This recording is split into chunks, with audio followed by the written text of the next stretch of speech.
जय राधा माधव कुंज विहारी। जय राधा माधव कुंज विहारी। जय गोपी जन वल्लभ गिरिवरधारी। जय गोपी जन वल्लभ गिरिवरधारी। यशोदानंदन ब्रज जन रंजन। यशोदानंदन ब्रज जन रंजन। यशोदानंदन ब्रज जन रंजन। यशोदानंदन ब्रज जन रंजन। यमुना तीरावनचारी। यमुना तीरावनचारी। जय राधा माधव कुंज विहारी। जय राधा माधव कुंज विहारी। गोपी जन वल्लभ गिरिवरधारी। जय गोपी जन वल्लभ गिरिवरधारी। यशोदानंदन ब्रज जन रंजन। यशोदानंदन ब्रज जन रंजन। यमुना तीरावनचारी। यमुना तीरावनचारी। जय राधा माधव कुंज विहारी। जय राधा माधव कुंज विहारी। हरे कृष्णा कृष्ण कृष्ण हरे हरे। हरे राम राम राम हरे हरे। हरे कृष्ण कृष्ण कृष्ण हरे हरे। हरे राम राम राम हरे हरे। हरे कृष्णा कृष्ण कृष्ण हरे हरे। हरे राम राम राम हरे हरे। हरे कृष्ण कृष्ण कृष्ण हरे हरे। हरे राम राम राम हरे हरे। हरे हरे कृष्णा कृष्ण कृष्ण हरे हरे। हरे राम राम राम हरे हरे। हरे कृष्ण कृष्ण हरे हरे। हरे राम राम राम हरे हरे। हरे कृष्णा कृष्ण हरे हरे। हरे राम राम राम हरे हरे। हरे कृष्ण कृष्ण कृष्ण हरे हरे। हरे Ram Ram Ram Hare Hare. Hare Krishna. Hare Krishna Mahamantra ki Jai. Jai. Okay. Hare Krishna Prabhu, Hare Krishna Mataji. Hare Krishna, Andariki Swagatam. Welcome to everyone. And those who are offline or online and watching on YouTube also, if there are any, welcome to everyone. So we'll start with the invocation prayers. Maybe I can share it.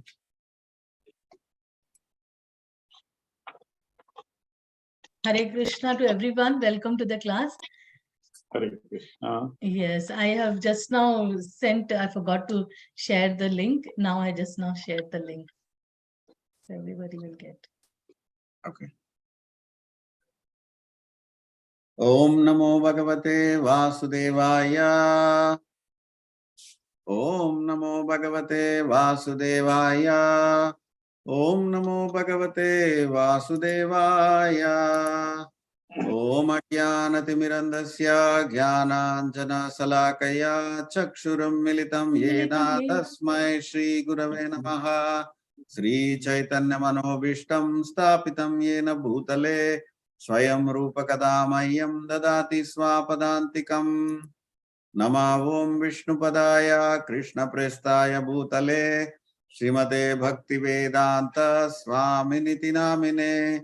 Namaste Saraswate Deve Gauravani Pracharine Nirvishesha Shunyavadi Paschatya Deshatarine Vandeham Sri Guru Sri Utapadakamalam Sri Gurun Vaishnavamscha Sri Rupam Sagrajatam Sahagana Raghunatanvitam Tam Sajivam Sadvaitam Savadutam Parijana Sahitam Krishna Chaitanya Devam Sri Radha Krishna Padan Sahagana Lalita Sri Vishakhanvitamscha He Krishna Karuna Sindho Deenabandho Jagatpate Gopesha Gopika Kanta Radha Kanta Namostute Tapta Kanchana Gaurangi Radhe Vrindavaneshwari Vrishabhano Sute Devi Pranamami Hari Priye Vancha Kalpatarubhyasya cha Krupa Sindhubhya eva cha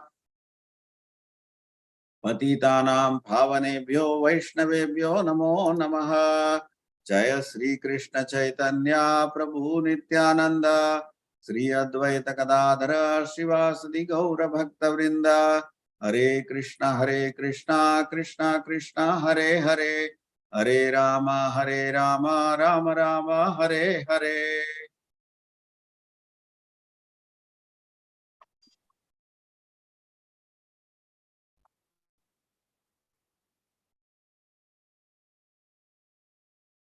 Now you can see this Bhagavad Gita, right? Yes. Okay.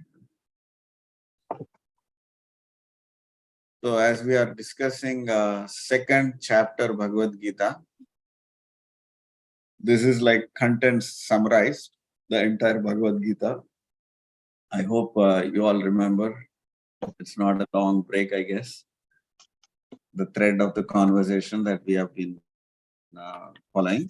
So Krishna is giving different perspectives how we should act in this world. So the last class we discussed, he was explaining to Arjuna, he has a sense of duty. So even as a duty, as a Kshatriya, he has to perform his duty. And he would only be rewarded for performing his duty, and to punish criminals, he will be rewarded only and not get any sin out of it. So Krishna introduced a concept what is called as three types of activity. Activity, you remember three names at least? Three types of action Krishna mentioned, we discussed last time. Anybody? You can type in the chat if you want.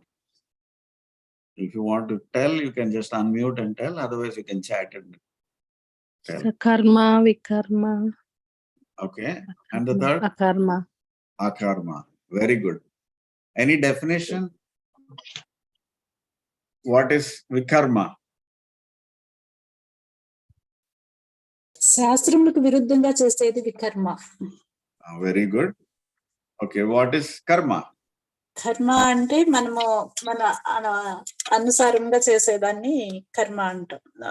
Our responsibility, nothing but. No. ఇంద్రియ ప్రీతి కోసం. ఇంద్రియ ప్రీతి కోసం. Hmm. సకామ కర్మ అంటే వేదాల్లో చెప్పినట్టు అకర్మ అంటే వేదాల్లో చెప్పినట్టుగా అనుసరిస్తూ మనం ఏది తిన్నా ఏది చేసినా భగవంతుడికి అర్పిస్తూ చేసేదాన్ని అకామ కర్మ. సకామ కర్మ అనుకుంటున్నారు. అకర్మ ఇస్ కరెక్ట్. బట్ అకర్మ అంటే దానికి రియాక్షనే ఉండదు. ప్రతి యాక్షన్ కి రియాక్షన్ ఉంటుంది, అది కర్మ. అకర్మ కర్మకు ఉండదు. అకర్మకి ఏమి రియాక్షన్ ఉండదు, మొత్తం భగవంతుడికి అర్పిస్తాం మనం. సో ఆ రకంగా వర్క్ చేయాలి, ప్రిస్క్రైబ్ డ్యూటీస్ చేయాలి అని కృష్ణుడు ఇక్కడ అర్జునుడికి ఇంట్రడ్యూస్ చేస్తున్నాడు ఆ concept.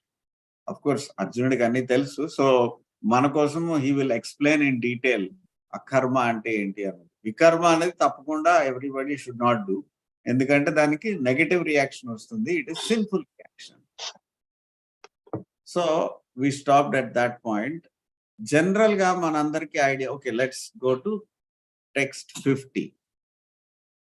So ikkada we stopped here, right?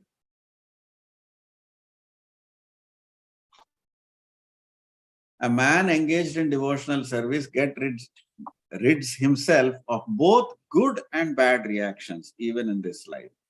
Therefore strive for yoga, which is the art of all work. See the sloka. बुद्धि योगो जहातीहा उभे सुकृत दुष्कृते तस्माद् योगाय युज्यस्व योगः कर्मसु कौशलम. Generally speaking, when we talk about religious activities, all religious activities in any religion, the basic idea, what is the basic idea? To erase our sinful activities, our sinful life, so that we will not suffer anymore. That's the basic idea. You know, Jesus, what he's saying, he's willing to take everybody's sin so that others can enjoy. He's relieving everybody of the sinful activities. So we also are thinking all the Vedas are giving this kind of a recommendation. You perform some punya karma, some puja, some homa, yajna, go to temple, do some archana, this, that, whatever. So many things. Everybody in our entire culture, we have so many things. Why you do all that? Because why are you doing all those things? Because you will get punya. So when you get punya, what will happen? You'll enjoy. Correct? But here, see what Krishna is telling.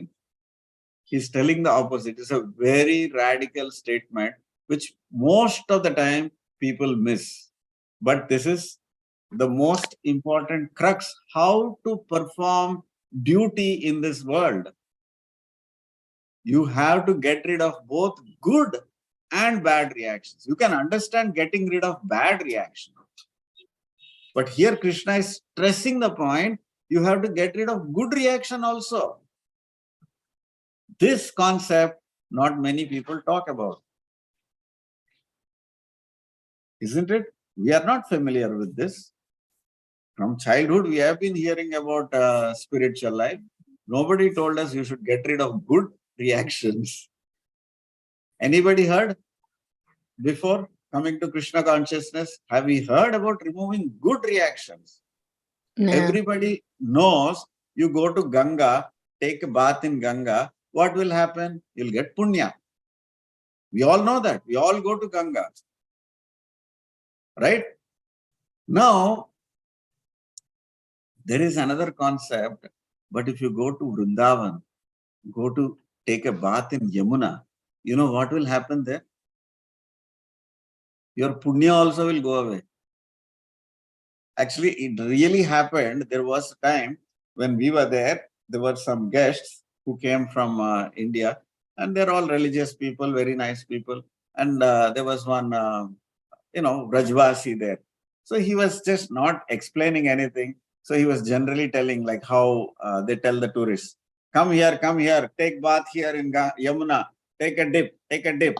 Then what will happen to you? All your papa will go away, all your punya also will go away. So these, which are Indians who just came, they're pilgrims, they didn't know much of Krishna consciousness. They said, no, then we don't want to get rid of our punya. And they went out. They didn't want to take bath in Yamuna. You see? So it is a irony. It's an irony. Why? Because people don't know what it means to get rid of punya. So I think once Smita Garu, she came to our house, she asked the same question.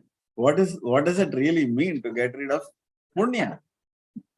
Why? Because when you perform devotional service to Krishna, there is no need of either punya or papa. Why? Just like I gave the example, when you're coming to America from India, you have so many rupees left, right? All the rupees. There are so many immigration counters, so many counters are there. But the last counter, they will tell you, sir, this is the last chance. If you have any more Indian rupees, you're going to America, that rupees will not work. You have to convert everything into dollars. Otherwise, it's waste for you. All that rupees will be waste for you. So now is the last chance. Please convert all your rupees now. Correct? We all have come through that gate and we know that process. So this is the last chance. We're going to Vrindavan, dipping in Yamuna. The thing is, we will convert all our punya karma that you accumulated, convert into sukruti. Sukruti means that will be converted into your bank balance towards your bhakti.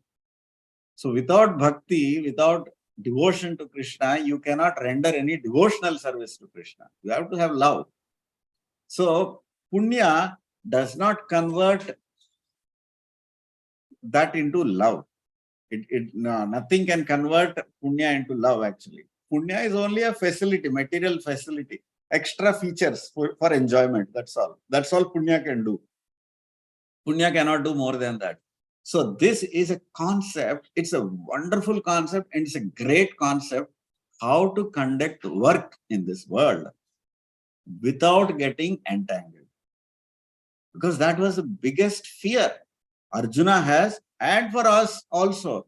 Since so many years we have been introduced to wonderful Hinduism and our culture, but nobody taught us how to be free from the reaction of work. We also have the same problem. We also don't want to get entangled. And if you remember, I gave the example of a spider casting a web. So whatever little insect comes also, the spider web will catch it. But there is something, the baby spiders, when they crawl on this web, they are not getting caught. Exactly. Nothing happens to them. They are not like the insect which is getting sucked into the web. Like that, if you know how to perform akama karma, if you know how to work in akama karma, then even if you are working in this world, you will not get entangled. Because the secret is the source of misery, of all of our misery, is only our sense gratification. Our material sense gratification is the source of our misery. So this Krishna is actually trying to tell you how to become happy in this world. We all want to be happy in this world, but we all have different ideas how we will be happy in this world. So here Krishna is introducing, yes, you want to say something? Yeah, I want to say that because we have punya and papa, another point is we have to be born in this material world to experience that punya and papa. So you cannot, if you are in the cycle of birth and death, unless you don't stop it, you have to stop it. And then only you can go back to the spiritual world. So if you still have this bank balance, so bank balance, this punya and papa, you can understand it is like currency. It is good money, like lot of money, and bad is like some paps, like something you have to experience negatively. One is positive, one is negative. So both of Debit that we account have and to credit account. experience. Yeah, Debit debit and account and credit. Yeah, so you have to experience. So why do you want to, if your goal is to go back to the spiritual world, back to from where we have come, then you don't need to do this punya and papa. Then only. But Yeah. see, Krishna So can take away all I your. didn't come to that. I didn't come to that Yeah. point. I would Okay, introduce. sorry. So Krishna is yeah. Sorry, I So jumped. here basically he's going through the thought process of working, only working. So I did not introduce that side. So next is how to achieve that kind of work. Krishna is going to introduce a concept of Ashtanga Yoga, how to control your senses. So that's when he comes to the point, how you have to become free. See, what you are telling is there in the next sloka. You can read it. By thus engaging in devotional service to the Lord, great sages or devotees free themselves from the results of work in the material world. In this way, they become free from the cycle of birth and death and attain the state beyond all miseries by going back to Godhead. That's Sorry, exactly it was a what- little early in telling. Sorry. I know. Well, that's okay, fine. So when you understand this concept of akarma and you perform activities in that state of manner, it is called bhakti yoga. So he introduced the concept of bhakti yoga here. And that bhakti yoga, when you keep on doing, what happens? Then, like she said, where if you have punya or papa, you have to take one more birth to experience either punya. If it is too much punya you have in your bank balance, then what will happen? You have to take a birth to receive the good benefit. And if you have papa karma, you have to take one more birth to receive the bad account. So both ways you have to take birth. But Krishna is telling here, just like the spider web, small baby spider, you will not have to take birth again because you are not getting caught in the web. That is why you have to perform bhakti yoga. And he calls bhakti yoga as buddhi yoga. Now you'll also see Krishna will refer to karma yoga also as buddhi yoga, and he will refer to all ashtanga yoga also as buddhi yoga. All the yoga systems he will call it as the same buddhi yoga. You might be confused, why is Krishna calling like that? Because all the yoga systems have to culminate only in the understanding of bhakti. That is why Krishna is talking about it. I gave the example, just like you want to go to pre-med, you want to become doctor, then you go to pre-med, but you did not finish your course. Can you call yourself doctor? You cannot, because you did not get your degree. The same way, when you are practicing karma yoga, jnana yoga, or ashtanga yoga, and if you do not come to the conclusion, to the end point of these yoga systems, then you have not understood bhakti. Because all these yoga systems are meant to understand Krishna only. Yoga simply means union of Atma with Paramatma. How Atma should connect with Paramatma. So all these yoga systems are tools. How to manage and control your senses. So the next one is, he's talking about how when your intelligence has passed out of the dense forest of delusion, you shall become indifferent to all that has been heard and all that is to be heard. What it simply means is this. Now you will be so confused. Now you'll say, oh, I know this puja is there. Now so many devatas worship is there. All these recommendations are there. You're so confused. What am I supposed to do? You go to somebody, some sadhu will tell something, another sadhu will tell something, another guruji will tell something. So Krishna is telling, unless you are cleared with all those confusions and come to this point, how does that come? Only when you understand, when you Vasudeva Sarvamiti Sa Mahatma Sudurlabha, you have to come to that point.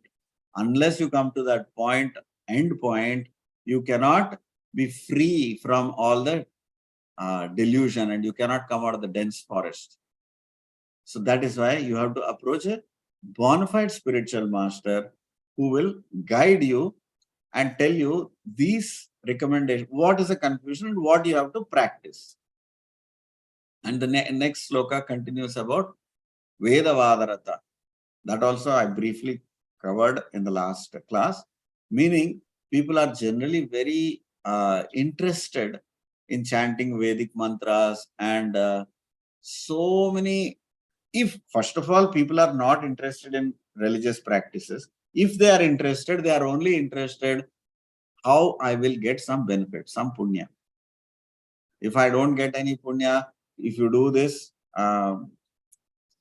somebody has to tell this Lakshmi Vrata, that Vrata, so many Vratas if we do, we will get different benefits.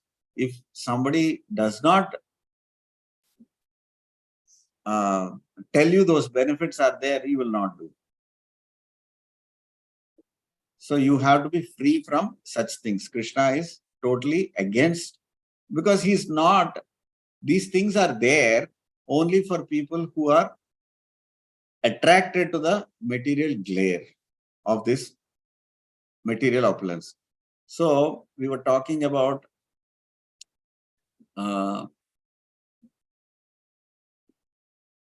then here Krishna talks about sense gratification. One should get rid of his sense gratification because it is arising out of mental concoction.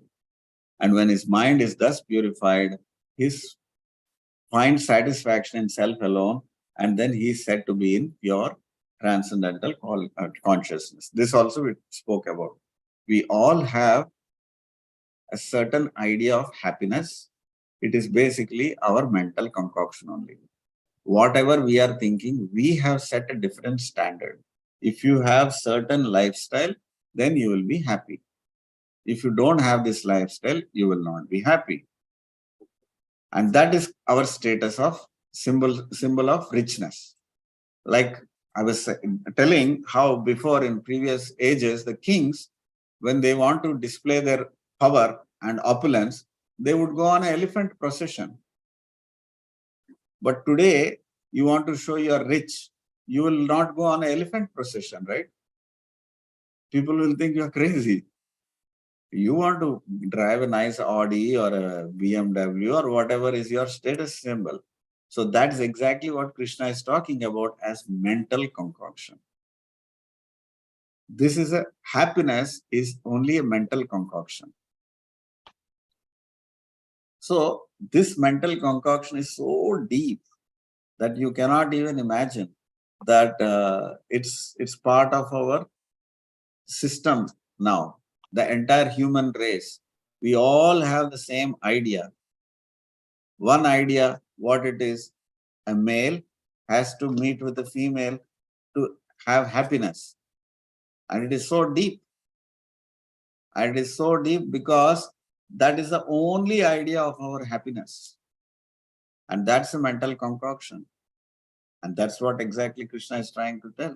And these things are so deep in us, they became a belief system in us. When you believe something so deeply, you're ready to work for it very hard. And you believe, because you believe there is something, you're chasing that. But hardly we know it's a mirage. We do not know it's a mirage. If you know there is no water, will you chase a mirage? Mirage means what? In the desert, it seems like there is water. But the moment you try to go near that, the mirage will go a little far away. And you keep chasing it, you keep chasing it, you keep chasing it, and it will keep going away and keep going away and keep going away. And you still have hope. So you are running behind it. So from childhood, we have been told, Just finish your 10th grade. Very nice college you will get.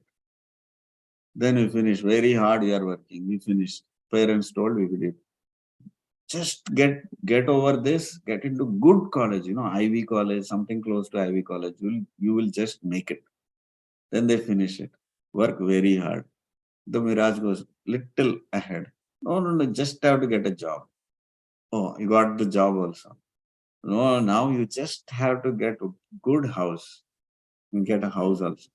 Just have to get wife. You got a wife also. Then the goal post has changed a little bit. Now you have to have children. You didn't have children. That's why you're still, dissatisfaction is there. Some people really believe that. So if they don't have children, they become so depressed. They go to any extent to get children. We all know that, right? Unless you have children only, you will be happy.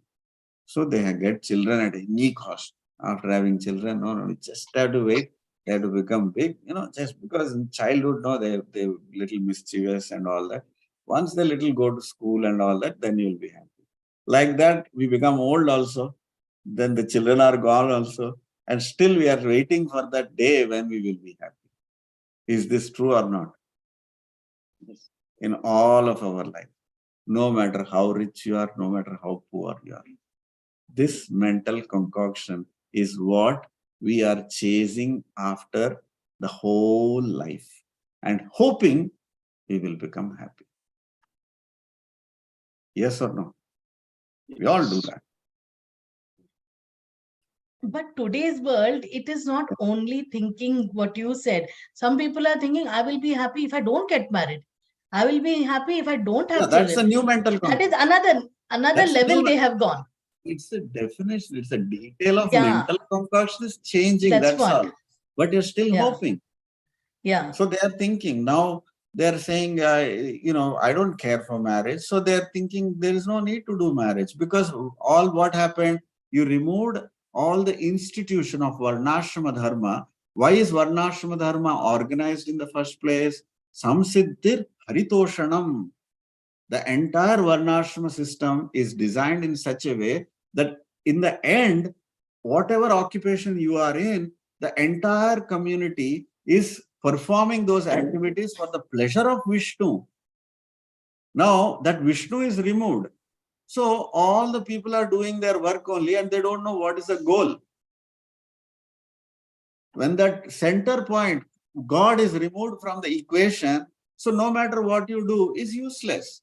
So it looks like it's for convenience we have organized the society like this.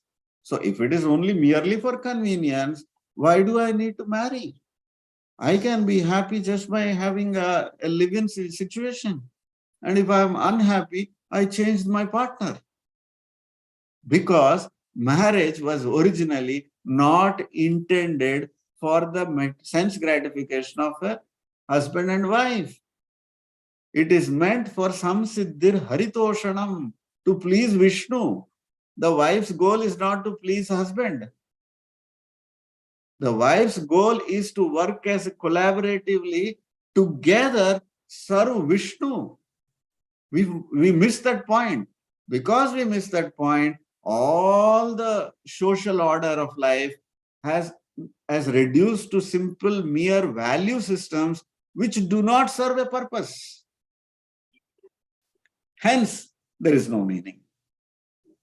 Hence, entire Vedic culture, whatever ceremonies, practices that we are doing, seems meaningless. So why are we spending so much money on these meaningless rituals? Let's get rid of these rituals. They serve no purpose because there is no religious leader who is actually explaining the purpose or how to perform our activities in a akama way so that Vishnu is satisfied. We miss the point. We miss the point. So what is the, we have all these temples, it's a mirage that's created. Oh, every Saturday, let's go to the temple. And, what is that concept then? Yes, if you miss the point, why are you doing all these things? If you do not know, then it is merely not serving any purpose. It is called dharma swanushtitaha pumsaha vishwakshena katasuya no na utpadayed yadi ratim srama eva hi kevalam. Bhagavatam says this. Dharma swanushtitaha pumsan. Dharma, when it is swanushtita pumsaha, vishwakshena kathasuya. It has all the dharma has only one purpose, to satisfy Vishwakshena. Vishwakshena means Vishnu, Krishna. And when you do that, what should happen? And by doing that, if na utpadayed yadi ratim, if your heart is not getting attracted to Krishna, then please understand you have successfully wasted all your time. This is a verdict of Bhagavatam, by the way. So you can imagine all our religious practices, everything that we are being introduced from childhood. Imagine when we were young, so young, what Vinayak Chavati means what? You have to worship Ganesha, put all the books there to Ganesha, in front of Ganesha. And what do you pray? We all do that, right? I don't know, in some cultures, maybe there's slight variation in this, but the end result is same. So that Ganesha will bless us, so that we'll study well and we'll pass our exams. Right or wrong? That's how we have been introduced. Exam only. Go to temple and worship. Do some puja. You'll get good result. Right or wrong? దండం పెట్టుకోరా మంచి మొగుడు వస్తాడు మంచి పెళ్ళం వస్తుంది. Right or wrong? This is how we have been introduced religion from childhood. You worship, you will get something. Pure business deal. Now people have understood, this is not the way to get degree. I have to study. I have to pass my exam. So for that, I have to do something else. I have to enroll in Khan Academy. So what happened now? What you want me to do? You want me to get good college degree only, no? I got, no? So where is the need for me to go to temple? You tell me. Now you don't have an answer. And I say, yeah, you're correct only. No need. You got the end result, no? Fine. You have to know how to get good networking. You have to get a job. Now you are telling me do puja to get a job. But I did know. I got a good job, no? I didn't go to do puja, no? Then you don't have an answer. Okay, fine, yeah. No need of puja. Finished. Cancel. One item. All cancel. Finished. There's nothing left. Like that, our entire culture is slowly vanishing in thin air.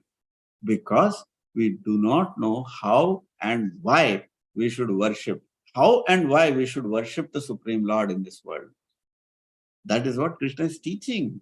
You have to learn the art of working in this world. You have to become, for every action that you perform, there should be no reaction. And the only way you can achieve that is to understand if you are working for the Supreme Boss, that's me. I want to share a small picture which every one of us are aware of this. Let me have a small quiz.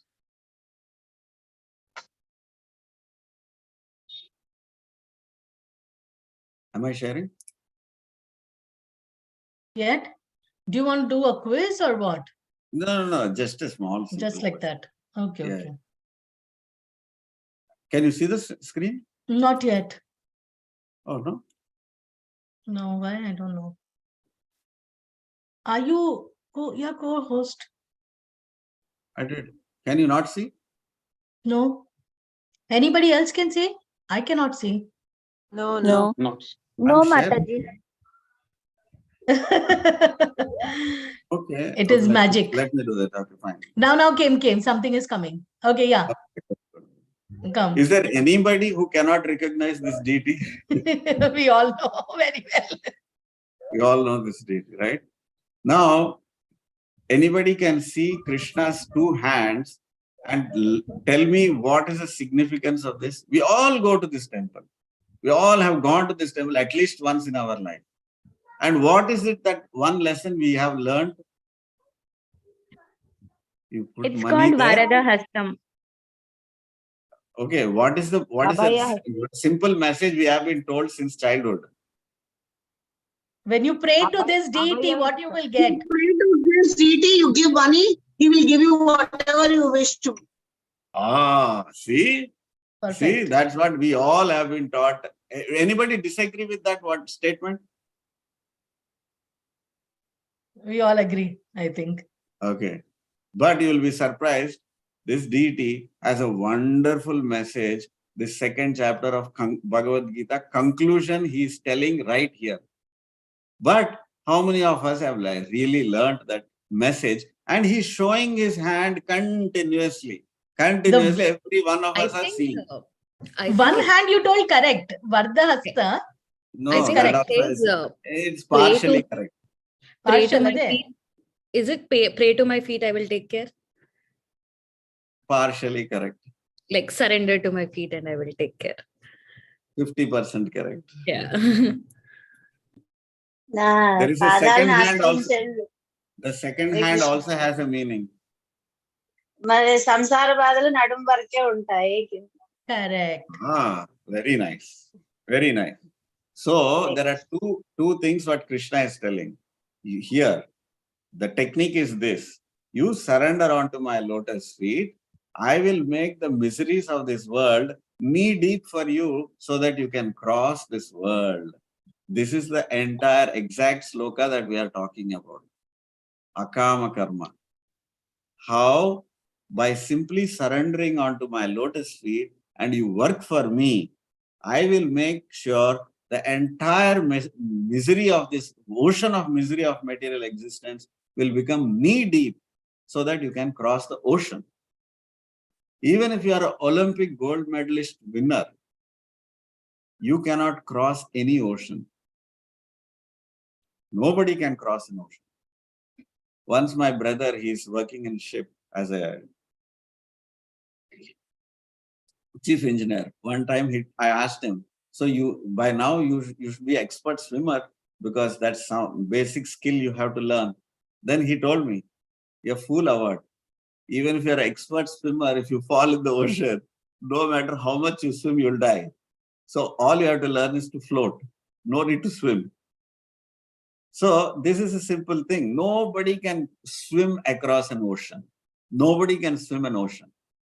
So unless the ocean becomes so small, like knee deep. Now, if it's knee deep, it's not even a danger. You just cross it over. Just like the baby spider. You just crawl it. And this is the secret. This is a secret which Krishna is repeatedly telling in his deity form, in his Bhagavad Gita, everywhere. Yet, nobody talks about this. Because we do not have Krishna conscious training. We do not have that training. So there was once Prabhupada gives this very nice example of this old lady. She is used to carrying firewood for cooking. She become very old. Every day she goes to the forest, cuts wood, carries on the head firewood and goes. So one day it was so hot. She was already very old, very weak, and she was carrying a lot of firewood. Suddenly, whole thing fell down. Then she says, oh my God, if only can God come and help me, it would be so nice. Boom! Immediately God appeared in front of her. Then he says, I'm right in front of you. Tell me, ask me whatever you want, I can solve your problem. Then she says, oh my God, can you please put this firewood back on my head? Tatastu. And he vanished. So, was that a good idea that she asked from God? Because she was not trained in Krishna consciousness. She was not trained what to ask from God. Even if God comes in front of us, we don't know what to ask.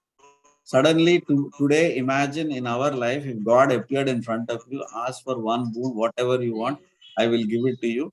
We are not trained also. We might say, oh, maybe I should get $100 million or whatever is in your mind. You might think that I should ask. It is just like asking for that firewood back. They are asking all those things. Firewood means what? A livelihood. We are asking for that livelihood back again. That's all we are actually asking. So we are not trained. We do not know what to ask from God. So that's what Krishna is training us here. Please understand how to control your senses. All these topics he is introducing. Am I sharing again? Yes or no? No, Prabhuji. Oh, okay. Yeah, it's come. I Now think it it's is taking a fine. little bit of time to share. Yeah, there's a lag, I think. Okay. So Krishna is explaining now here.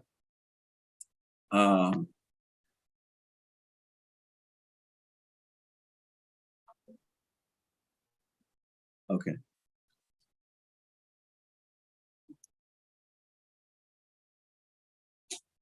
Dukkeshu anudvikna manaha sukeshu vigataspruhaha vitaraga bhayakroda sthitadhir muniruchyate. So he's explaining one who is actually free from attachment, fear, and anger, and he is not disturbed even within the threefold miseries. He is called a Muni. He's a man of intelligence, of steady mind. So we were talking about raga and bhaya. Raga means attachment, but this is basically the mind. Mind is playing in this world, basically. It is taking us on a ride. Mind is whatever the senses are seeing, the senses are, we are interpreting of this because of this mental concoction. I like this, I like this, I like this. Somehow, corporate America, I think they studied a little bit of second chapter of Bhagavad Gita. They know exactly how to capture our minds. So continuously, they are feeding our senses, and they send these subscription mails, catalogs. Even if you like it or you don't like it, they keep on coming. And they use the same kind of logic even in your social media. You click once something, then the same logic is applied. Oh, this guy might like this one dress she liked. So they go on sending that kind of dresses to you. That's in social media.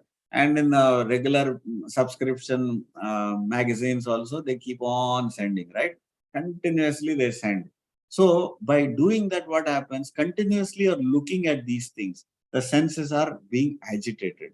They make sure your senses are continuously agitated. Somehow or other, they engage your senses so that then you don't like that. You don't need it actually. You don't even care about it. But because they sent it so many times, you saw that so many times, you're thinking, maybe actually it's not a bad deal. I should get it. And they have perfected this marketing also. Like somebody said yesterday, there is something called as a decoy mechanism. A decoy mechanism means one item is, say, iPhone. Regular iPhone is $699. iPhone Pro is, say, $1,000. But iPhone Pro Max is only $1,100. Now, which one you will choose? Only for $100 difference, you are getting more money. Because you want to get more for little less. Why $699? I'll buy $1,100 only. You don't need the other two options. Option B and C is useless. But they trick you like this. They're tricking you every time. Constantly they're tricking you, and they're making you tell this is good for you. This is good. They are making the choices for you. So the mind is getting entrapped. And both ways, you are the loser. Even if you get it, you are the loser. Even if you don't get it, you are the loser. You know why? This is called raga dvesha. You are developing an attachment to get it. And there is an anxiety after you get it, maybe I will lose it. And if you don't get it, what is happening? Frustration. I did not get it. So both ways, you are getting tortured. So raga, dvesha are actually completely engripping us into this world. We do not know, just like how the small moth, by mistake, it thought it's a beautiful web and it got caught up. And after that, life is a hell. It cannot get out of it. And eventually, the spider will come and eat that moth. The same way, we also want little bit only enjoyment. Little bit, okay, from India to America we went, only for little bit enjoyment. Little small apartment, why? You buy some bigger house. Bus. That one thought is enough. Just like how the web is catching, it is catching all of us. Now to satisfy that one desire, what you have to do? You have to take up a job. Once you take up a job, you have to upgrade your skill. Once you upgrade your skill, you have to maintain that job. Now you have bought that mortgage, so you have to maintain the 30 years. Once you maintain the 30 years, then there are all other accessories that will come onto you. So that web is catching all of us and we are getting sucked into it helplessly. The entire community, entire human race is getting sucked into this. And we do not know how to get out of it. That's our problem. That's our problem. And we do not even know what is our problem. And we are only thinking problem means somebody who got an accident or he got handicapped, he lost his hand or leg, bichara, we will help him. He is only in trouble. We are not in trouble. We are happy. That guy, he is, unfortunate. He does not have good situation. We are thinking like that. Those people are less deserving. Let us help them. They do not know we are also suffering. They do not know what is our suffering. But the great sages, they know we are suffering. Why? You're going to get one more birth and get squeezed in this, the cruel time is going to capture all of us. Krishna says, if you are my devotee, I am lovingly accepting you.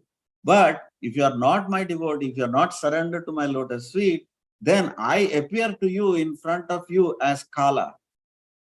Mrutyu aham sarva haraschaham. I come as death in front of you. Krishna is coming in front of everybody, but in different ways.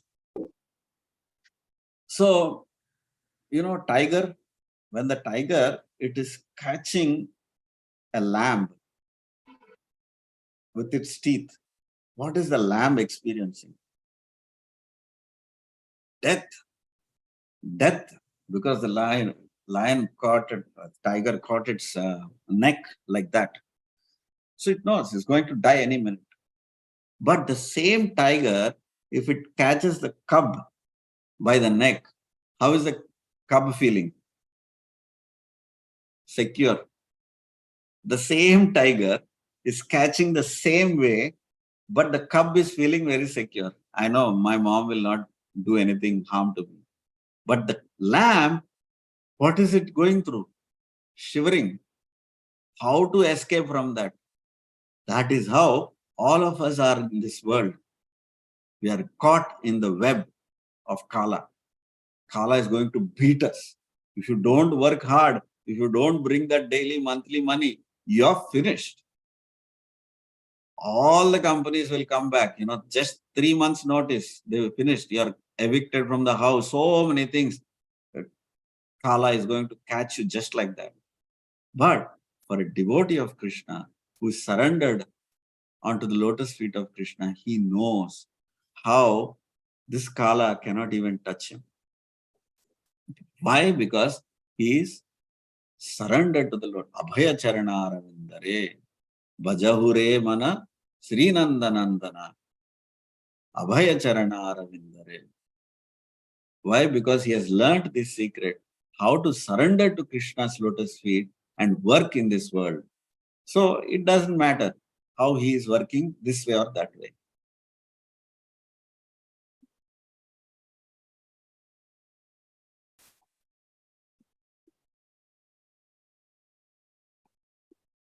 One second.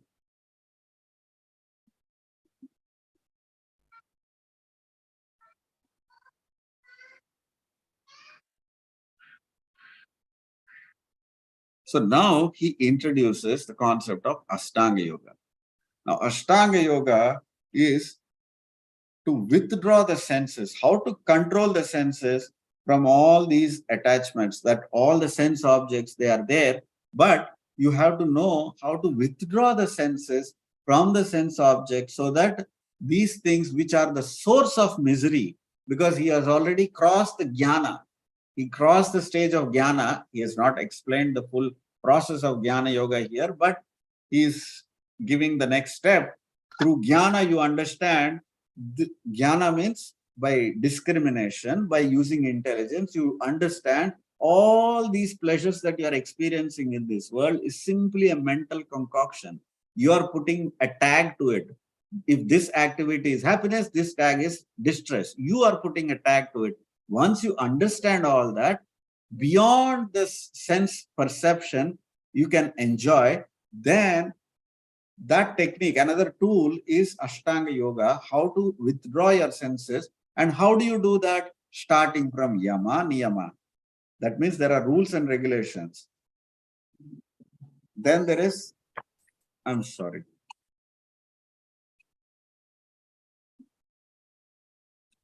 Yama, Niyama, Asana, Pranayama. Then you need asana and pranayama. Why? Because the moment you sit in one place, your body should not disturb you. So they teach you all the techniques of flexibility, how your body should be extremely flexible. And when you lock yourself and sit, that locking position is called Padmasana. One of the locking positions. There are a lot of locking positions. One of the most famous ones is Padmasana. Then you sit in that position and you practice what is called as Pratyahara. Pratyahara means you withdraw the senses from, and also you learn pranayama. Pranayama is because basically your breathing techniques. With your breathing techniques, you do not need even air too much. We don't know right now how much to breathe, but actually you don't need to breathe also too much. So once you breathe, one breath is good enough for 5 minutes, 6 minutes, 10 minutes. You can keep on increasing. So there are some yogis who can live inside the water like fish. How much fish needs to breathe? So little. Like that, without breathing also they can sit inside. Even Duryodhan knew this technique. He sat inside the water so that he can, Bhima cannot catch him. So these techniques are there. But these techniques are good for other yugas. In Kali Yuga, these techniques are not easy. Both, all the three yoga systems, they're not very easy. But Krishna introduces, though, all these systems, and then he explains how, just like a tortoise, when there is little danger also, what tortoise does, it knows how to withdraw the senses. Kurmo Anganiva, just like a tortoise knows how to withdraw its senses, like that, Krishna is explaining, you should learn how to withdraw your senses. All that he explains here from 58 and all that. And then he introduced, then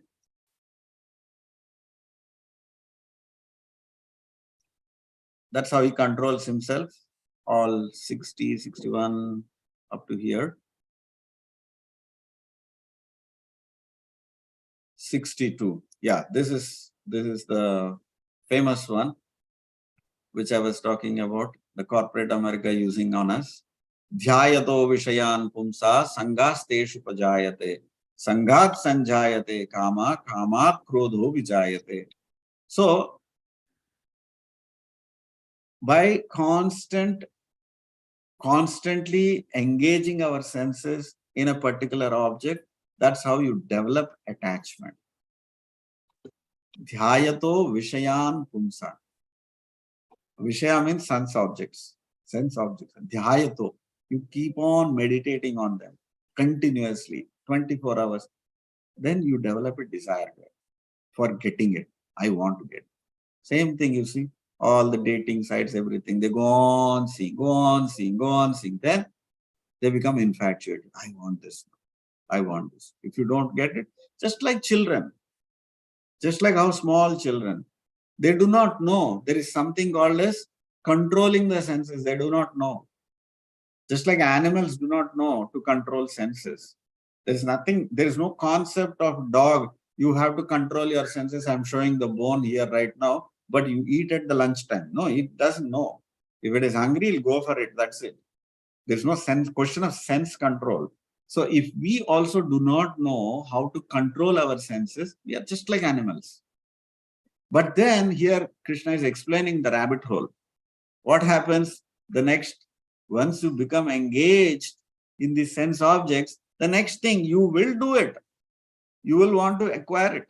And if you cannot acquire it, then what happens? First lust will develop. And from lust, anger will come. Why? Because of two things I said. Either you get it, you have an anxiety that you might lose it. And then frustration is you did not get it. So anger comes. So from anger, what happens? Buddhi nasht hota hai, right? We all know buddhi na, but buddhi nasanam aipoyindi. That's exactly what Krishna is saying. Buddhi nashta pranashyati. Krodhat bhavati sammohat, sammohat smruti vibramaha, smruti bhramsat buddhi nasho, buddhi nashat pranashyati. So your intelligence is totally corrupted. It's just like virus entering into your computer system. Moment the virus enters, you cannot do anything with your computer. It will not let you use any of your regular Windows or anything. Only that virus will go everywhere and it will tell, now I want this, I want this, I want this, I want this, I want this, I want this. This is like a child's prank. Child is going through all the tantrum. Like that, the mind is doing the tantrum with you. I told you, I want this, I want this, I want this. That's all. It goes on continuously. You cannot, this is once you get into this rabbit hole, you cannot get out of it. And this is what leads to all the fights, all the problems, all the conflicts in this material world. From small level to the national, international level, the same thing. These two slokas, if you understand, this is the problem, definition of the problem, which is given here. If you understand this crux, so Krishna is explaining all this to Arjuna. Look at this problem like an enemy. Why? Because he's a trained soldier. When you look at as enemy, how will you react? Will you tell him, please come inside, sir, I'll give you coffee, I'll give you tiffin, I'll give you lunch, please stay in our house. Will you tell all that to enemy? You'll not tell that. You'll not even let him come inside. Because you do not know he is an enemy, you are pampering these people. You'll tell, I get angry. No problem. This is my nature. You have to live with me like this. That's what people tell. Correct? You heard that expression? Because we do not know it is an enemy. What does enemy do?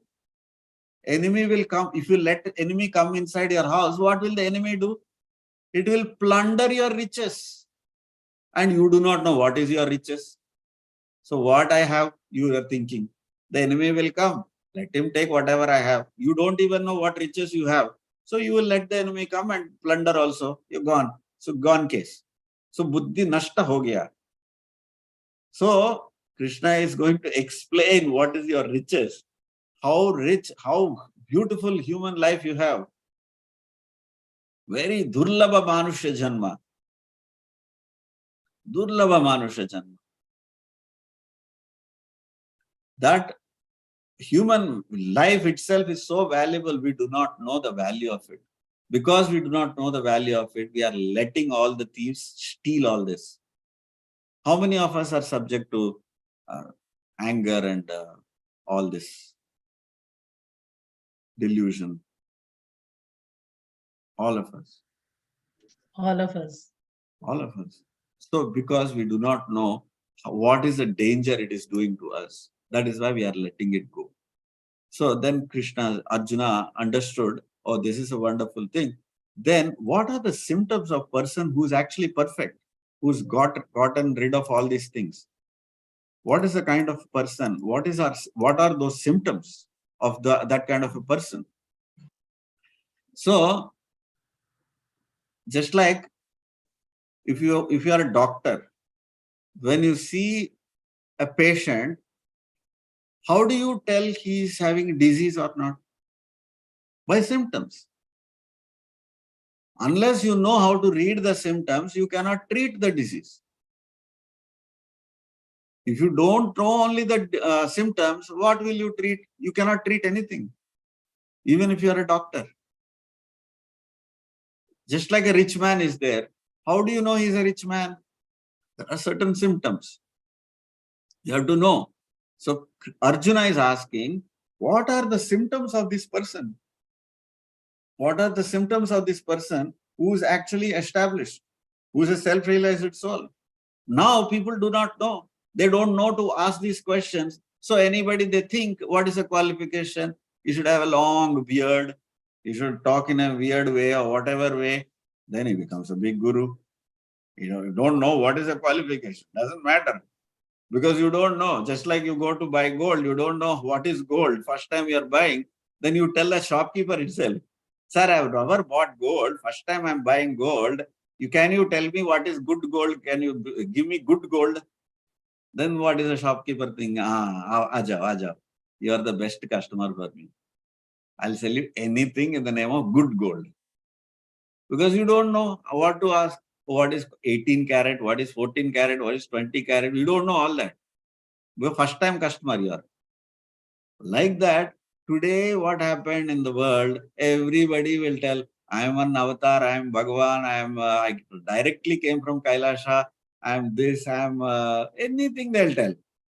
And a huge following. And everybody is thinking, oh yeah, he's somebody very good, yeah. You know how many followers he has? 1 million followers. He has to be good. What he's talking, you don't know, because you do not know the symptoms.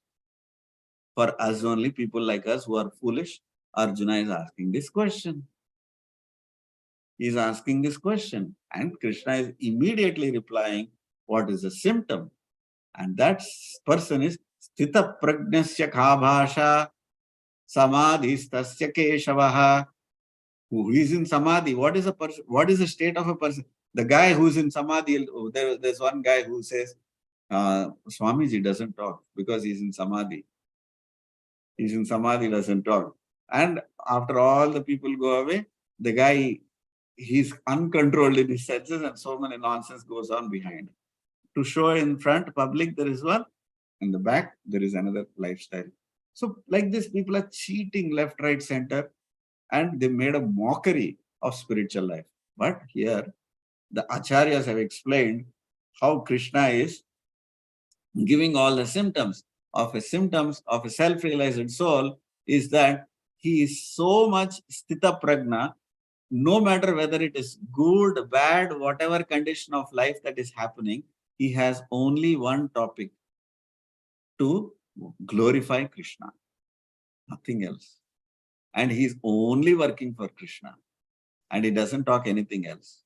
So when that topic is there, even if we are trying to become that sthita prajna, even though we might not be able to control our senses and all that right now, but the moment you introduce worshipping Krishna in your mind, glorifying Krishna, and Krishna becomes your center of your life, then all the other good qualities will follow. Then you will also automatically know how to control your senses, purify your speech, purify your thought. Savai manak Krishna padara vindayo vachamsi vaikunta gunanu varnane. Your mouth will only glorify vachamsi vaikunta gunanu varnane. Whatever you are hearing, strotradi, whatever, kathamrutam, Krishna kathamrutam, only that you want to hear. Your ears will become purified. Your mind only will think about Krishna. Savai manah Krishna padara vindayo. All these symptoms will also come into you. So once Prabhupada's guru, somebody would come and tell, he was very interested always to glorify Krishna and teach all his disciples also, if you have any little bit of time, please glorify Krishna and teach his messages and let people also practice. So they would publish some article, and whether I can publish this or not, he would come and see, he would check. And in the paper, he would see all the things and he would count 1, 2, 3, 4, 5, 6, 7, 8, 9, 10, 12. Okay, In this one page, 20 times he said Krishna's name. Good enough, publish. He would not even care for grammar mistake, this mistake. Why? Because Krishna's name will purify everything else. This is what the acharyas know. Once Prabhupada was told, like this, Prabhupada, there is so much bad propaganda happening. This Bollywood people, they are making a bad movie. In a bad light, they are showing Hare Krishna people. So Prabhupada said, doesn't matter. There is nothing called as good publicity, bad publicity. How many times are they saying Krishna and Rama? Then they said, no, the name itself is Hare Krishna, Hare Rama. Hare Rama, Hare Krishna. Prabhupada said, no problem. Let them do whatever they want to tell. Ultimately, what will remain is Krishna and Rama. Everything else people will forget. And it's a fact today, everybody, whether they remember the movie or not remember the movie, what is popular is Hare Rama, Hare Krishna. Right? Because that ultimately Krishna's name only will purify. This is a vision of the pure devotees. Anyway, that's a different topic. But point is, once you know you are a self-realized soul, you will not spend your time in anything else other than Krishna's activity, because they have perfected in this art of working for Krishna. And that we will explore more and more in the other slokas.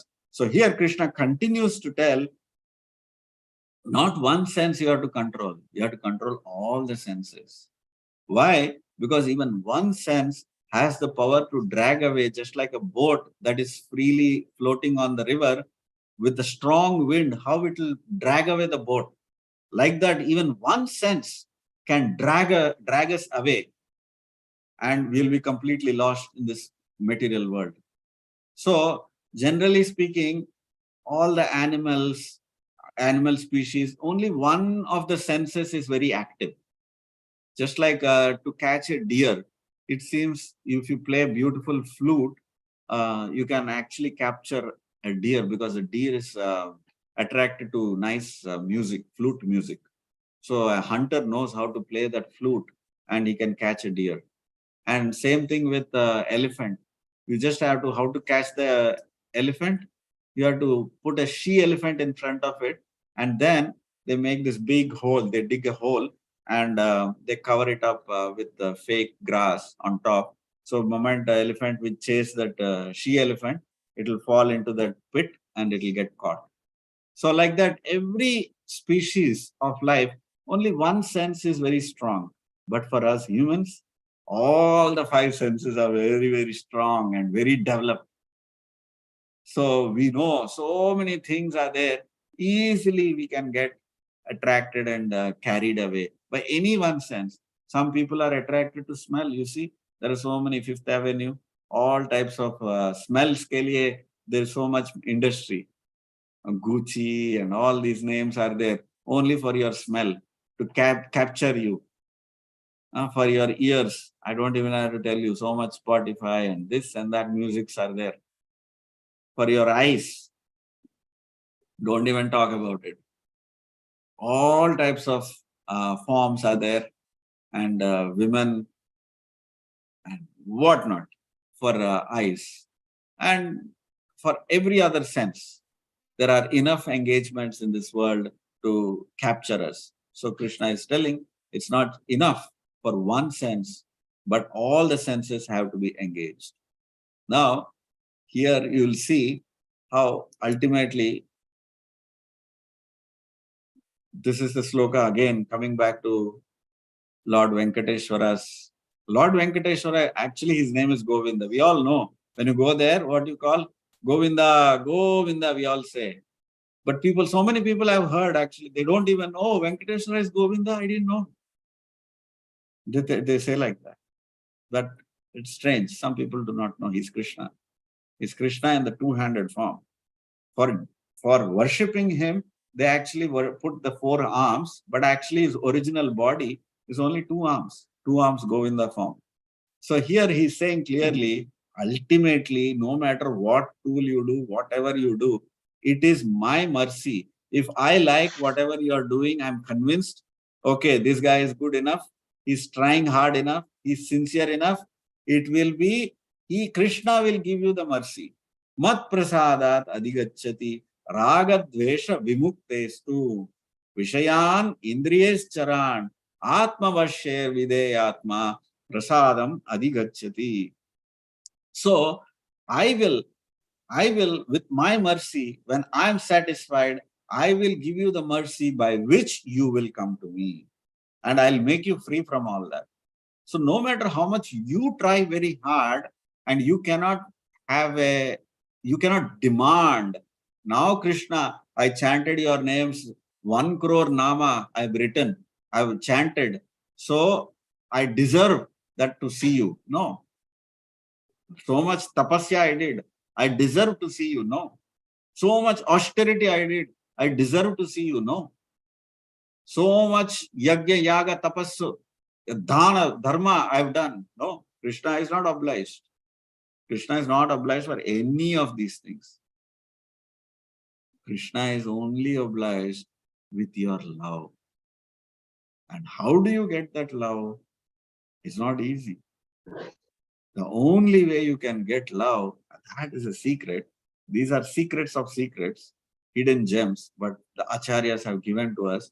It is when you please a pure devotee of Krishna, then Krishna becomes pleased. And when he is pleased, prasadam abhigacchati.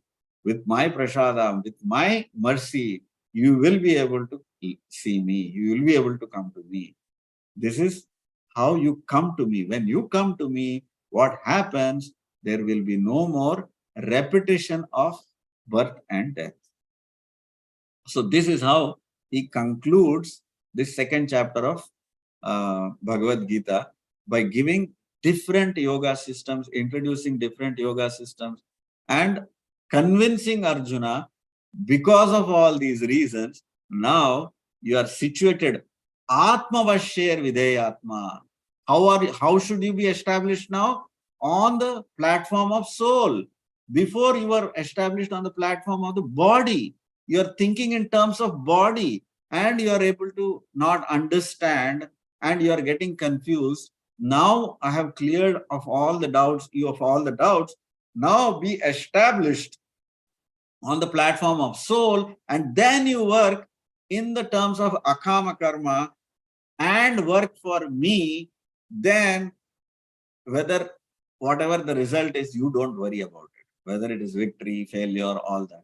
So this is what most of the people are trying to present Bhagavad Gita in terms of corporate world, how to please people, how you can achieve more results and all that. It is just like using a beautiful iPhone, $2,000 iPhone or $1,000 iPhone.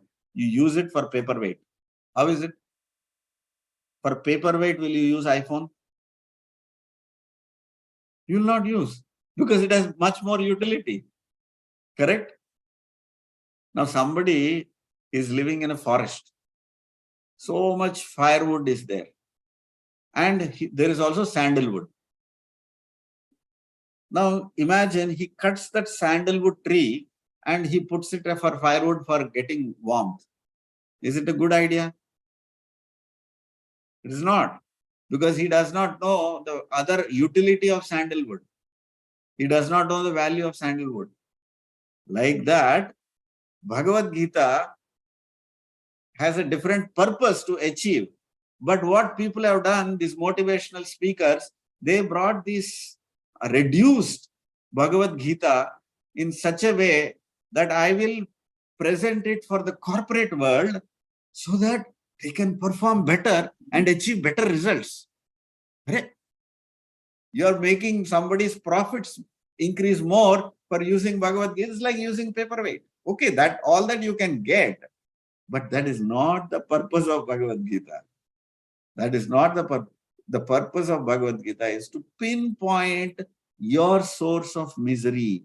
What is the source of your misery in this world? How can you eradicate it from the root? If you do not come to this conclusion, come to this point, you have not utilizing Bhagavad Gita for its right purpose. So I know I have crossed the time a little bit. I can stop here and ask anybody has any questions. I can take it.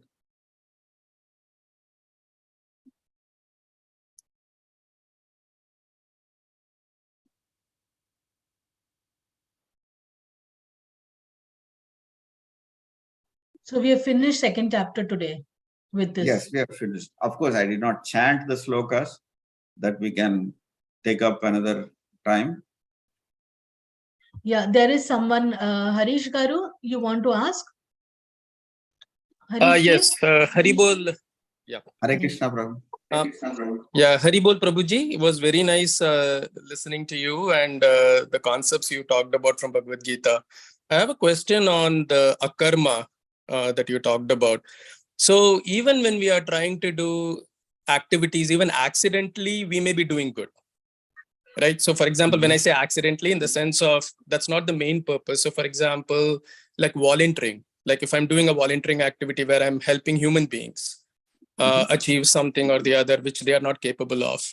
So, are those type of activities, then what is the guidance from Bhagavad Gita on those type of activities? Like, what does that, how does that all align in this world? Sure. So that is very good, being very good natured, being not everybody has a good heart to even reach out to people who are suffering materially also. So it's very good philanthropic work for which the nature's design is that to reward such a person. So that is categorized in the Vedas as punya karma. Punya karma means you have done a very good deed outside, beyond your selfish needs. Whatever we do is for our selfish needs, that comes under karma. For yourself, whatever you do for yourself, you are bound by any activity that you do. You are bound anyway. That gives you reaction. That is karma. Now, what you have done is good karma. It's punya karma. Okay, for punya karma, that's what we discussed. Again, for receiving that benefit, either in this life or in next life, you have to take one more birth. You did wonderful job, but to receive the good credit, you have to take one more birth. So Krishna's recommendation here is how to act in such a way that you don't take one more birth again. So that you have to learn that concept. That's what Krishna wants you to learn. So should I stop doing it? Is that what it would No, mean, or like you should not stop doing that. You should know how to help him. Just like somebody is hungry, they have this saying of instead of giving a fish, you teach the guy how to fish. Right? So basically, punya karma is only to help the temporary benefit. Like if somebody is hungry, you are giving him one meal. How much can you give? You can't adopt him and give him for his rest of the life meals, right? You'll teach him how to make a meal. That is a little better benefit than giving one meal. You tell him how to get a job, then that is a little better than giving him everyday meal. You agree, right? But then after that, he's going to get another life. Then what happens in the next life? Will you give him next life also? You'll feed him? You cannot. So the scriptures are telling, just like a drowning man, when somebody is drowning, what is the best way to help? You pick him up completely and you save him. But if you say, no, I cannot do that, at least I'll help him pick up his dress. I save the dress. Does that do any good for him? If you help him only with the dress, he's drowning. He's drowning. You saved. Thank you, You Prabhuji. did some good work. You saved the dress. But you did not save the person. So Krishna is telling, save the soul. So first you learn how to save the soul. So if you can learn how to save the soul, that is the highest beneficiary activity that you can do. That is why all the great sages, they are constantly worried for us. Paradukka Dukhi. A Vaishnava is Paradukka Dukhi. He's seeing how you are suffering in this world. We are thinking we are very comfortable in this beautiful house, air-conditioned house. I am in a recliner. I have no problems. I drive a beautiful car. I have a nice house and nice family and children. But the pure devotee is thinking how we are suffering. How this guy is suffering. He does not know he is even suffering. Why? Because all these things will finish. No matter, just like a wave will take away all your sand castles. He does not know. He's playing like a child. He's playing with all these castles and he's thinking he's enjoying. But the pure devotee is seeing this, all these things will be gone away, washed away. And you will be left in such a trauma when these things will be taken away. So a pure devotee is trying very hard to make you understand that these things that you are trying to protect are not going to save you at all, whereas you have to save your soul. You have to save your soul. So that is how, if you also learn how to save the soul, then that is the kind of help you can reach out to people. And this help, not many people can understand. Very few people can understand. And fortunately, taking birth in India, it is one of the very highest punya that you already got. And what is that?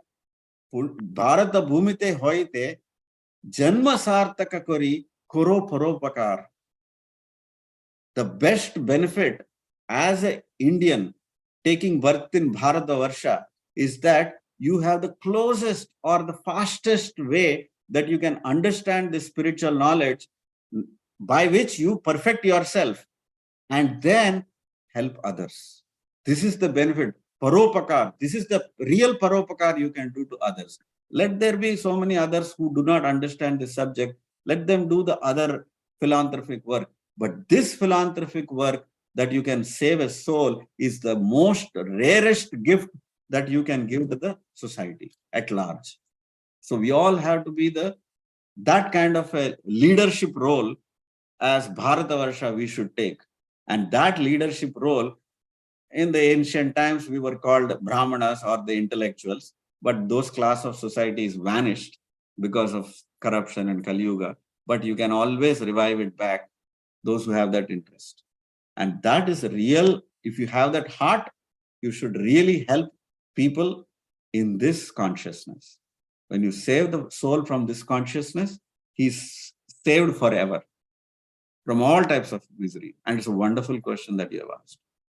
So another way you can do is, like, supposing you are giving some food to some needy or something like that. I don't know what type of work you're doing. So you can always make food, offer it to Krishna, make it prasad, and you can give.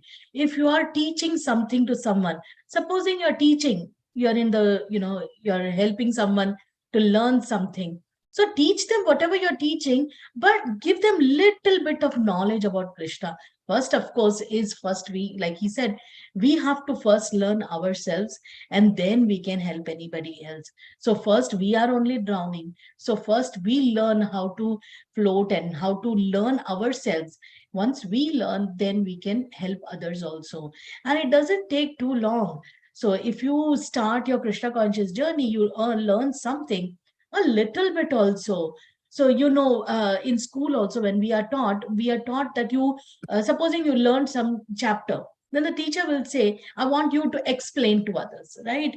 That's how they do that. In the class, teacher will tell you, stand up and explain to others. When you explain, you have learned whatever you've really learned, that's what you will share with everyone in the class. In the same way, whatever small steps that we have understood to whatever degree, if we share that much also knowledge with others, that also will help. And when we keep doing that, it will enrich ourselves also. We will learn more, actually. The Paramatma in our heart, he will guide us and he will explain us. So you brought up a very good point, because most of the people only are thinking of doing good work, philanthropic work, and they do not understand that you are actually doing good work, but then you are stuck in this material world. Like we were discussing just now, it will give you punya. But this point, very few people understand. Now, why they are doing punya karma? Because they understand they will enjoy again later. मैंने अगर कुछ अच्छा किया, मुझे वो अच्छा मिलेगा. We say, right? what goes in comes back to us. So like that we think, and so we want to get, our goal is not that we will help others in the, but somewhere behind we think we will also get the benefit.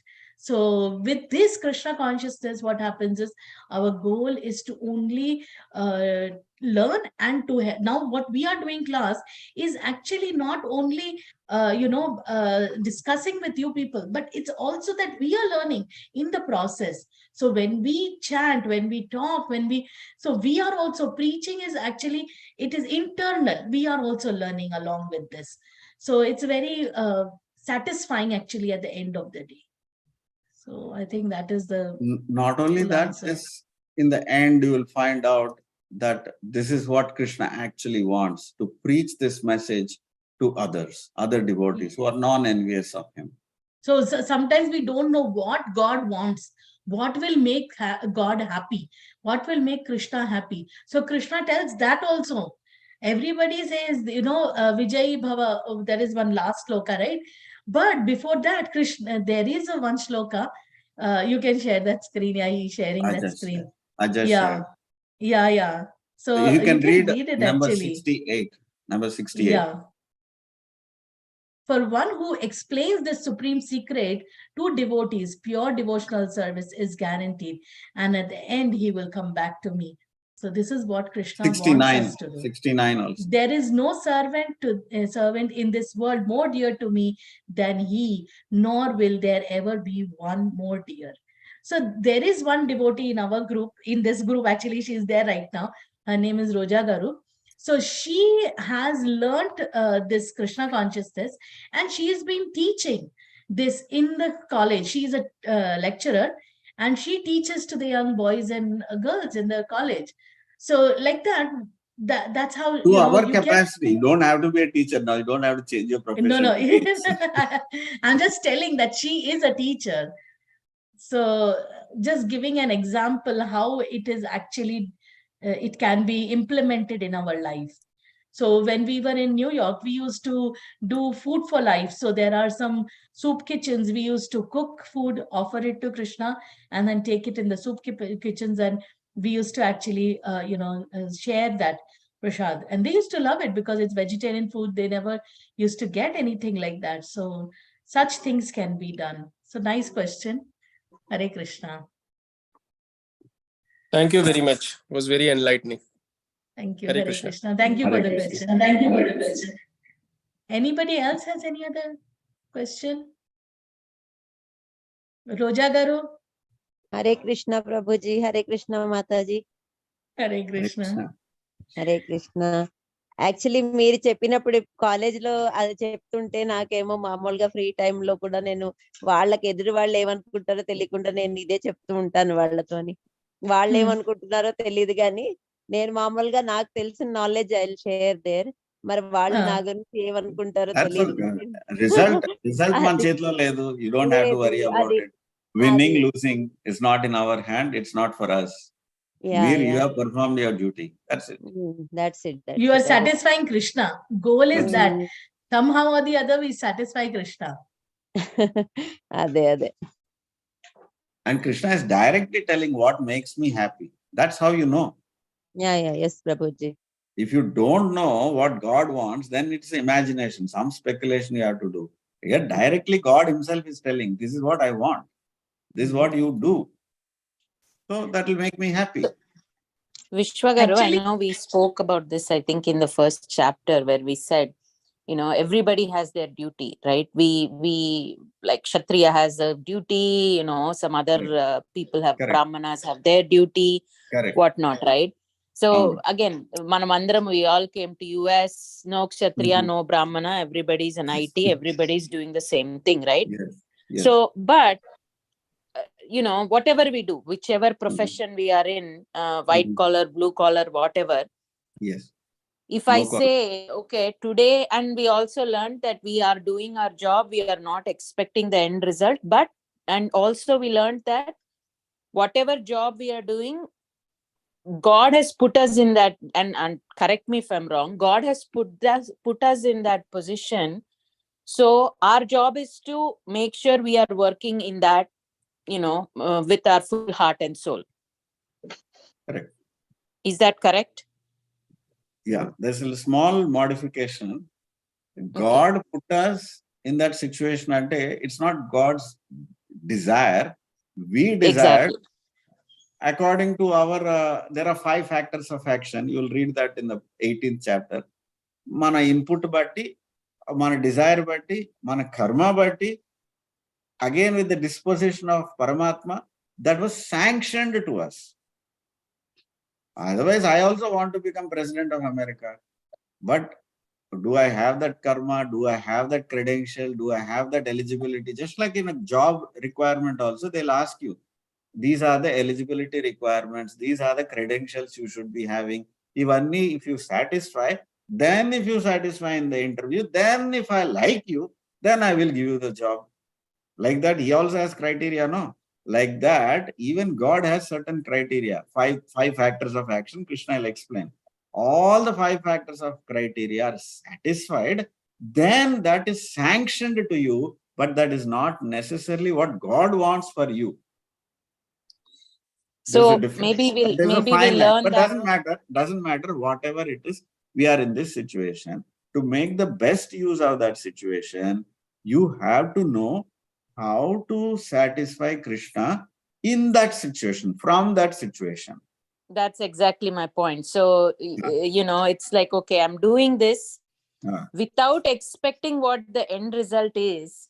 No, that is, I'll tell you what that means. Without expecting end result, ante, you are doing a job. I don't care whether he pays my salary or not. No, that doesn't work like that. Why? Because you did your best and there is some expectation from that guy. There's a contractual agreement. For many hours of work, he has to pay also. That is his contractual obligation to pay you. Right. Now, you cannot apply this philosophy wrongly and think, I did my part, and even if he does not pay me, it is okay. No, it is not okay. No. But I think what I meant was, whatever I do, whatever I am contracted to do, right? Whatever I am contracted to do, it is my job to make sure I am doing my best in that work that I have been contracted for. Correct. I agree. Right? So, Danki, you give your best effort. Now, but if the person don't think that is complete. Now, don't think that is complete. Now, I did that, my job completely, perfectly I did. Now, I finished my devotional service. No, that is 30% of your work is done. Why? Because you have to bring bread to the table. So you did that job and you did to your best of your ability. According to the contract, you got paid.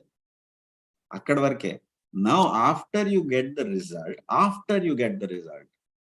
that fruit does not belong to you. After you get the work, after the fruit comes, that fruit does not belong to you. That is what Krishna is saying. What does that mean? That fruit does not belong to you means that you don't think you are the enjoyer of the final result. You have been given that facility, this opportunity, and just like a caretaker, that family, that house, that salary, all that is given to you for your disposal, like a good banker. Like a good banker will not pocket all the money. He will put in correct use. So like that, you as a mother, you should know how to utilize that money properly. Some portion of the money only for the maintenance of the house and household. And before that, how to purify that money. You have to perform some of the activity of that money for propagating Krishna's work, actual direct Krishna's work. You have to donate also. You have to donate. According to Grahastha. Because now there is no Vaishya, all are Sudras. Now all have to do all the work. You have to do the work of Brahmana, you have to do the work of Kshatriya, you have to do the work of Vaishya, and you're doing the work of Sudra anyway. So Vaishya's work is, after you get the money, you have to donate. Kshatriya's work is to protect the family. So you protect your family. Then Brahmana's work is to spread knowledge, to gain knowledge and to spread knowledge. All four you have to do. And all four for what you have to do? Only to please Vishnu. That is how you do not have ownership of the fruit. The fruit is not yours. That is the meaning of it. Got it. That's Got how it. you have to, yeah. Attachment also will not come. When you have this Then there will be consciousness. no attachment. Moment you think that money came for your enjoyment, then you will be attached. Then if there is any gadbad of that, then you become depressed. Oh my God, this cheated me. Then if you are working in the consciousness of working for Krishna, nobody can cheat you also. Even if somebody cheats you also, nothing will happen to you. Krishna will compensate in some other way. You're doing everything to please the Lord. All your work is also becoming yajna. Basically, that is what it should be.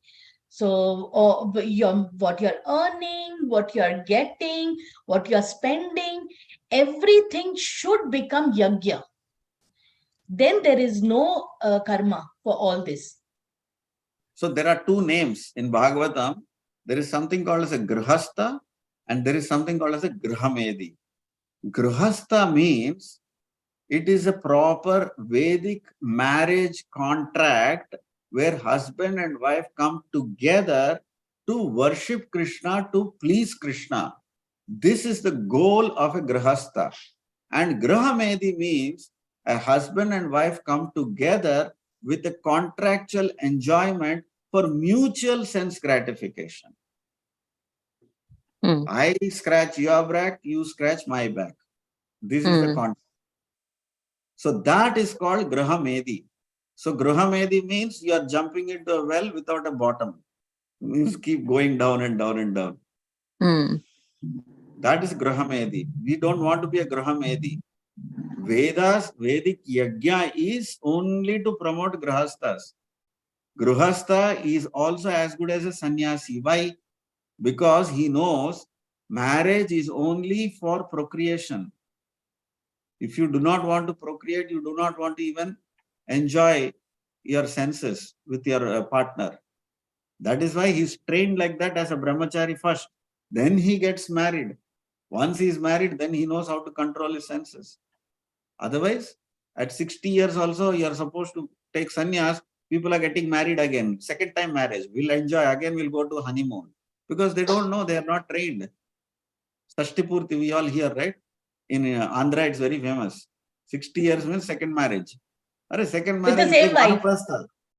No, luckily it's with the same wife. No, luckily it's with the same wife, of course. In some cases, it's not. But that's not the goal. You enter into Vanaprastha. 50 years you enter into Vanaprastha. At 50 you enter into Vanaprastha. So what is the celebration for that? There is no celebration. It is taking a vow. You're taking vow. Of course, every day is a celebration for a devotee. I was just kidding. No, it is a good one because actually there is a beautiful prayer by Yamunacharya. He says, whenever Krishna explains, of course, I didn't touch all the slokas because it's impossible to touch all the slokas. Krishna says, when you control your senses, it might be that the taste to enjoy the sense objects still remains. But you still control your senses. By eventually, the taste also will go away. Just like you put fan is turning, you switch the fan off, but the inertia will keep the fan moving more. Don't worry about it. With higher taste, when you get a higher taste of chanting and engaging in devotional activity, then the lower taste of enjoying the sense objects will vanish. That will happen. So Yamunacharya says, when I chant your names, I get every day Nava Rasa. New taste I'm getting. So wonderful it is. When somebody comes and brings this thought of sex life, my senses automatically curl away and I want to spit at that thought. At that level, the taste will go away, the enjoyment will go away. Automatically it will happen. You don't artificially, you don't try this. It will happen automatically. That is the power of chanting the holy names of Krishna. That will come. So that is the training we should get even for this Grihastha life. If you're being a true Grihastha, when you enter into Vanaprastha life, you'll enjoy life. That's beautiful enjoyment. That celebration itself is very different. And that celebration you can do with devotees. Because others Originally, don't understand. no, but you can also tell, no, what is Vanaprastha is that the husband and wife, originally what it was. But today we are not doing that in our society right now. You can explain a little bit, no? 5 minutes. We're not doing it as a ceremony or anything, but Prabhupada has laid out beautiful instructions how we can live in our modern day-to-day life and still not engage in sexual activity. And both are progressing only for Krishna consciousness, for developing in Krishna consciousness. A true partner, in collaboration in true partner. That is how Dharma Patni, they say. Dharma Patni ante enti? She is engaged in helping the husband to perform the yajna. Today, yajna is only Sankirtan yajna. To gather everybody together and perform in glorifying Vishnu together. Jointly we are glorifying. Like in the Zoom class, together we are all trying to glorify Krishna. We are glorifying Krishna's message here. We are glorifying it. We are telling the beauty and the glories of Krishna's words. And we are speaking the words because we don't know the meaning. We are first learning the meaning. And then we will slowly learn to recite, just like we don't know A, B, C, D first. Then you try A, CAT, cat, BAT, bat. Then you can make some sentences out of it. Then you can write a poem. Then you can write some essay. Like that, same thing here. We are studying A, B, C right now of Bhagavad Gita. Once we learn a little bit more, then you can make small sentences. That means you can give a class or something. Then you can give you can graduate in that. There is no end in this course. How much ever you learn, that much you graduate. Thanks, Andy. Thank you. Thank you. I think we can stop the class now. Sure. It's 10:46. We'll meet again next Saturday. And those who know, we will have the Bhagavatam class tomorrow. They can join that Bhagavatam class. Most of our regular people are there. And those who want to join, you can always see in the link, YouTube link, Bhagavatam is also there.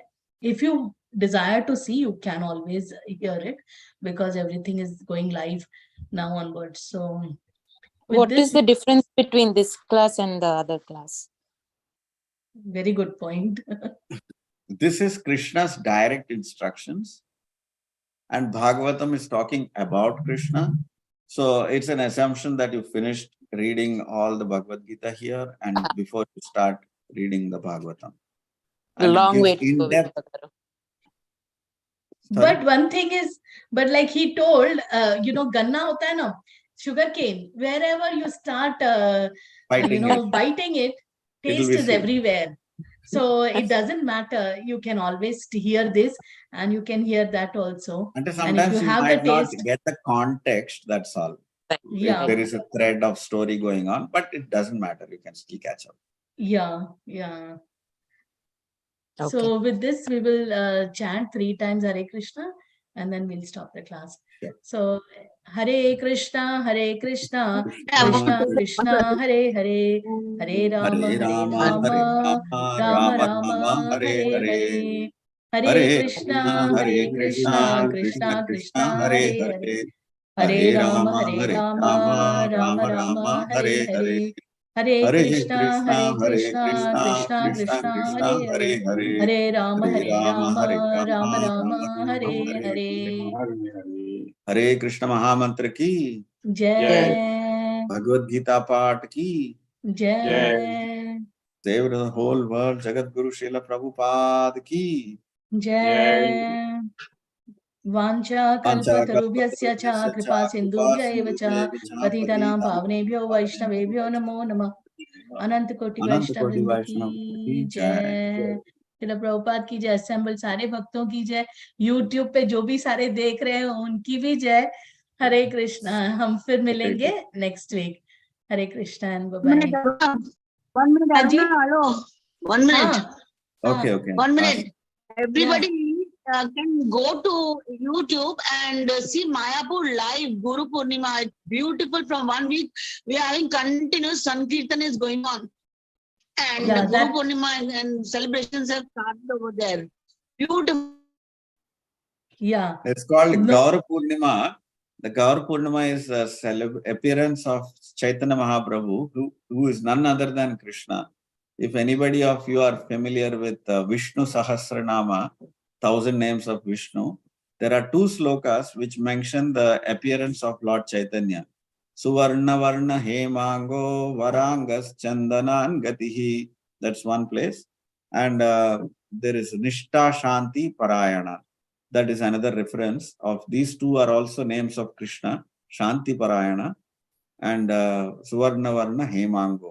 He is also called Hemanga or Gauranga. Krishna has so many names. In this Yuga, Kali Yuga, he appeared as a devotee of Krishna. He never declared himself as Krishna himself. And that coincides with the celebration time of Holi. And since 1 week they have been celebrating in Mayapur. That's the birthplace of Chaitanya Mahaprabhu. 500 years ago, approximately 520 years ago, he came. So ever since Prabhupada wanted Mayapur to become the world headquarters for propagating the Sankirtana movement, because not many people are familiar with the Bhakti movement, the way it should be, the way Chaitanya Mahaprabhu should be glorified. So he wanted specifically, even though he started the movement from New York, he incorporated ISKCON in New York, but he wanted 2 places. One is birthplace of Krishna, which is Vrindavan, and Mayapur, which is Chaitanya Mahaprabhu, none other than Krishna. And Prabhupada said, Bombay is like the office. So I wanted these 3 centers to be very, very popular for the whole world to witness the glories of Sankirtana movement. So, and there is a beautiful world-class center already built by Henry Ford's grandson, who contributed the highest amount. He gave personally, he donated about some 300 or 500 crores, and he was supervising the construction of the temple. And it's a beautiful architecture.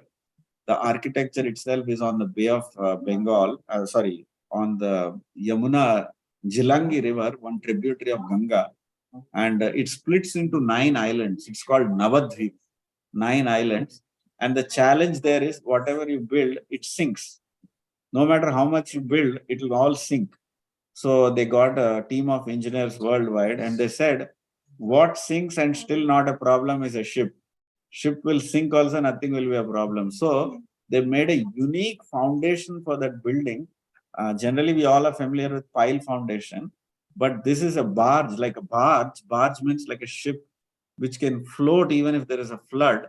So they constructed a barge foundation which needs tons and tons and tons of cement, and you cannot transport the cement also from far away.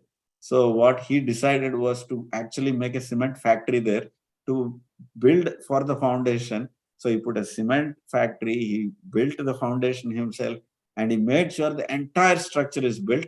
Until then he did it, and then he left it. Then he said, now it is left for the rest of the devotees to finish it. And most of the work is already complete. And they're just doing I think the this year finishing they and will open. painting. Yeah, this year they're trying. Yeah. But it's not completely complete like that. But yeah, it's a very, very massive structure. Yeah. Thanks for bringing that up. Thank you, Anju. Thank you. Hare Krishna. So with this, we will end, and we'll